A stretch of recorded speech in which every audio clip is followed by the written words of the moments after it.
ini siapa yang lihat aku? Yus, Napa, Adit. Andaka sama adiknya aku. Kenapa? Pokoknya apa? Seseorang tidak masuk karena apa?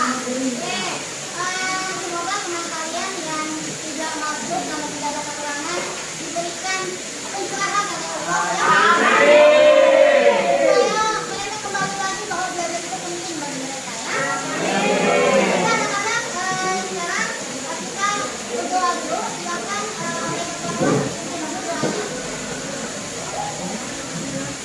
Siap.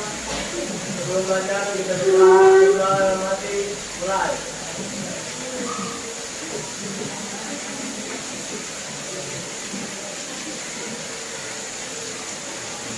Doa selesai. Bersalam. Assalamualaikum warahmatullahi wabarakatuh. Anak-anakku, pada pertemuan yang lalu kita sudah membahas materi mengenai unsur pembangun karya sastra, di mana ada unsur intrinsik dan ada unsur ekstrinsik. Siapa yang bisa menyebutkan unsur intrinsik itu apa? Ada yang bisa menyebutkan unsur intrinsik itu apa? Ya, silakan Najwa. Unsur yang membangun karya sastra. Ya, jadi unsur intrinsik itu adalah unsur yang membangun karya sastra dari dalam. Nah, coba kalian sebutkan unsur intrinsik itu ada berapa? Ada tujuh. Ada 7, apa saja? Silakan. Tema, tokoh, alur, latar, sudut pandang, gaya bahasa, dan anak-anak. Nah, jadi kalian tahu ya bahwa yang namanya unsur intrinsik pada cerpen itu atau karya sastra itu ada 7. Yang pertama adalah tema, kemudian tokoh, kemudian alur, latar, kemudian sudut pandang, gaya bahasa, dan anak-anak. Nah, karena kamu sudah mengetahui itu semua, baiklah sekarang Ibu sudah membagi kelompok kalian pada pertemuan yang lalu dengan Ibu sudah petakan kamu kelompoknya berdasarkan gaya belajar kalian. Ada yang visual, gaya belajarnya, ada yang gaya belajarnya menggunakan lebih kepada audio, kemudian ada gaya belajar yang menggunakan kinestetik. Nah, ini kelompoknya sudah ditentukan. Nah, baiklah, sebelum dimulai, terlebih dahulu Ibu ingin memberikan kepada kalian mengenai tujuan pembelajaran kita pada hari ini ya. Nah, perhatikan oleh kalian. Jadi dalam hari ini tujuan pembelajaran kita ini yang pertama adalah kalian itu mampu mengidentifikasi unsur pembangun karya sastra dari teks cerpen yang dibaca atau didengar. Kemudian yang kedua tujuannya adalah menganalisis unsur pembangun karya sastra dari bukti yang mendukung dari teks cerpen tersebut. Kemudian yang ketiga menjelaskan unsur pembangun karya sastra dengan bukti yang mendukung dari teks cerpen. Dan yang keempat, kamu nanti bersama kelompok kalian mampu menyimpulkan unsur pembangun karya sastra dengan bukti yang mendukung dari teks cerpen tersebut. Nah, ini adalah tujuan pembelajaran kita pada hari ini. Nah, perhatikan,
pun hampir terbenam. Seorang pemuda masuk ke sebuah rumah makan dan berkata, Bolehkah saya hanya memesan semangkuk nasi?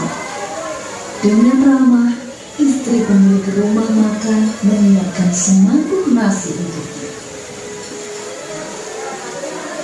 Melihat di atas meja masih ada kuah sayur yang tersisa, pemuda itu berkata, Nyonya Bos, bolehlah sisa kuah ini disiramkan di nasi saya? Nyonya Bos itu berkata, tentu saja boleh. Dia pun menyiramkan kuah di atas nasi dan berkata pada pemuda itu, kamu bisa duduk dan makan di sana. Usai makan, dia kembali berkata, Bisakah saya membeli semangkuk nasi lagi? setelah nasi itu dibungkus, dia pun membawanya pulang. Keesokan harinya, pada waktu yang sama, pemuda itu datang lagi ke rumah makan dan kembali memesan semangkuk nasi. Pemilik Kalau kita tepuk semangat dulu ya. Boleh ya? Tepuk semangat.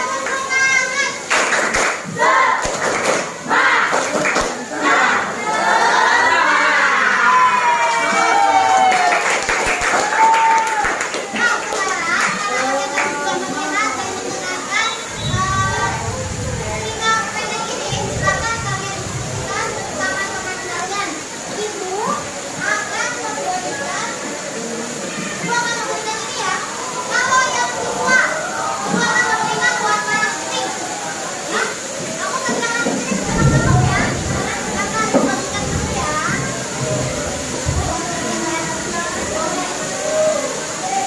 Mau cerita yang pertama boleh, yang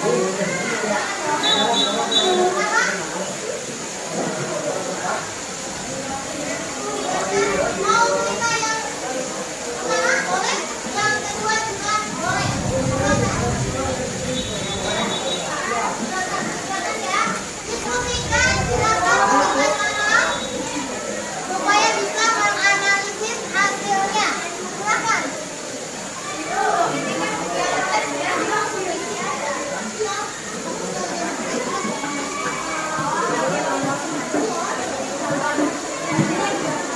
Kamu kan ini baca dulu ceritanya ya.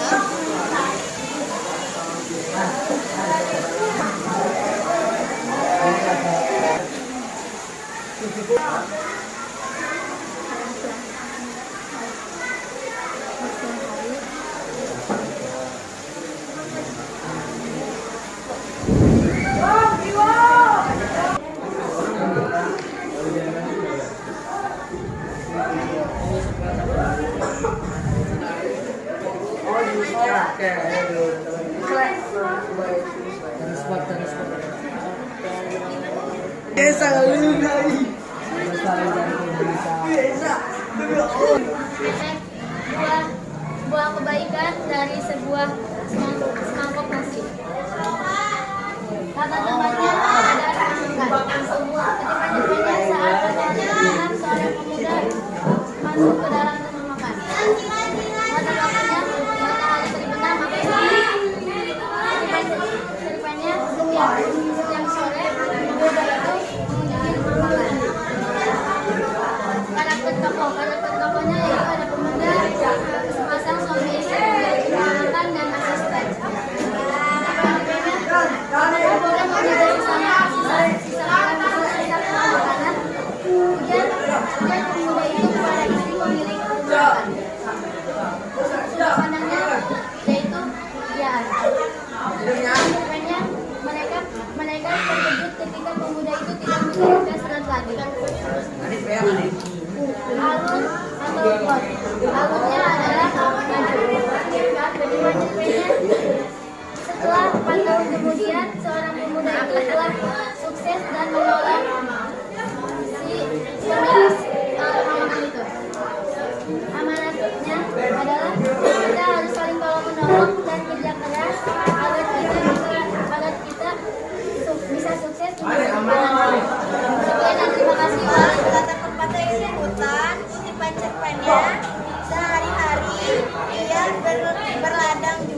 adalah tokoh. Tokohnya ini adalah ayah dan pohon.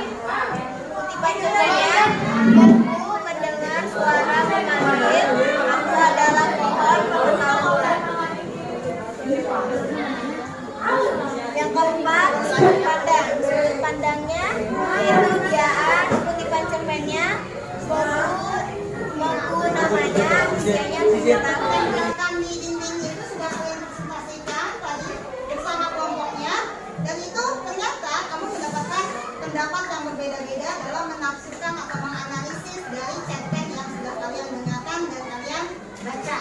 Ya, jadi ternyata untuk bisa mengetahui kedalaman isi dari sebuah cerita, kita itu bisa menganalisisnya dari unsur intrinsik. Coba siapa lagi yang bisa menyebutkan unsur intrinsik itu apa saja?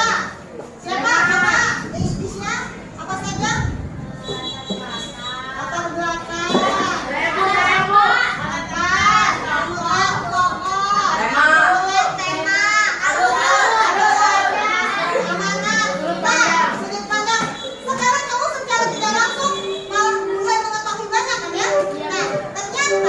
dari pembelajaran ini kamu mempelajari cerpen itu, selain kamu dapat pengetahuan, kamu dapat apa sih? Gunanya apa? Selain hikmah apa lagi? Dapat ilmu dari yang kamu baca juga, kamu dapat sesuatu kan? Kemudian apa lagi? Dapat hiburan ya. Kamu dapat apa setelah kamu melihat atau membaca dari cerita cerpen yang sudah kalian baca dan kalian dengarkan. Nah, anak-anak, untuk pertemuan yang akan datang, nanti masih berkelanjutan mengenai cerpen. Cuma untuk pertemuan depan itu bukan mengenai unsur intrinsik lagi, tetapi adalah mengenai struktur pada penulisan cerita pendek. Nah, sekarang Ibu akan memberikan sebuah penghargaan kepada kalian yang sudah memberikan produknya masing-masing, kalian tempel hasilnya dengan sebuah bintang.